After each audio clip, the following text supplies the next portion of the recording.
کا سہارا بن جائے، ہے کہ نہیں؟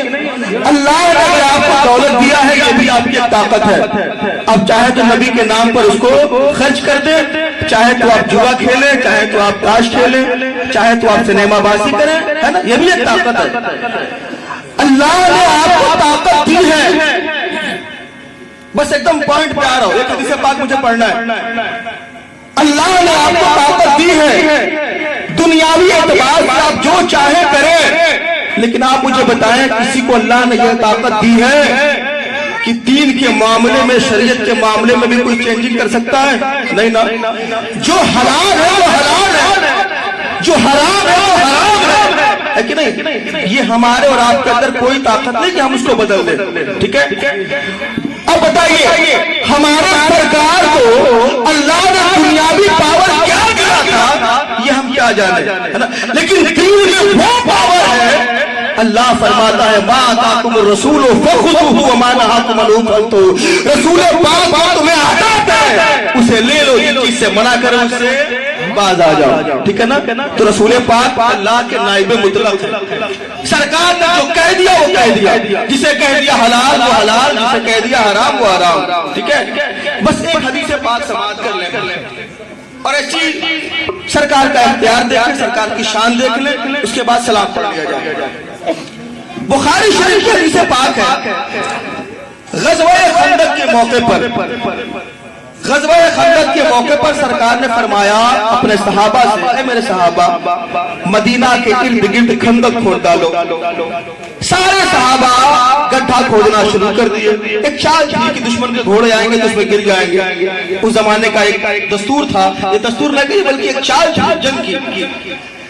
اب صحابہ کرام خندق کھود رہے تھے، بہت بڑی چٹان آ گئی، کیا چٹان آ گئی، صحابہ کرام مل جل کر جو توڑ رہے تھے لیکن وہ چٹان نہیں ٹوٹ رہی تھی، پریشان ہو گئے کیسے توڑا جائے۔ سرکار کی بارگاہ میں حاضر یا رسول اللہ ایک ایسی چٹان ہے ہم صحابہ کرام نہیں توڑ پا رہے۔ سرکار کی شان دیکھیے، سرکار کا اختیار دیکھیے، سرکار نے یہ نہیں کہا اے میرے صحابہ جسے تم لوگ سب مل کر نہیں توڑ پا رہے ہو ہم کیسے توڑیں گے، سرکار نے نہیں کہا، بلکہ سرکار نے کہا چلو اے صحابہ وہ چٹان کہاں ہے۔ سرکار نے اپنے ہاتھ میں ہتھوڑا لیا اور اس چٹان پر مارا، جب مار دیا تو پورا چٹان بالکل ریت ہو گیا، بالکل بالو بالو ہو گیا۔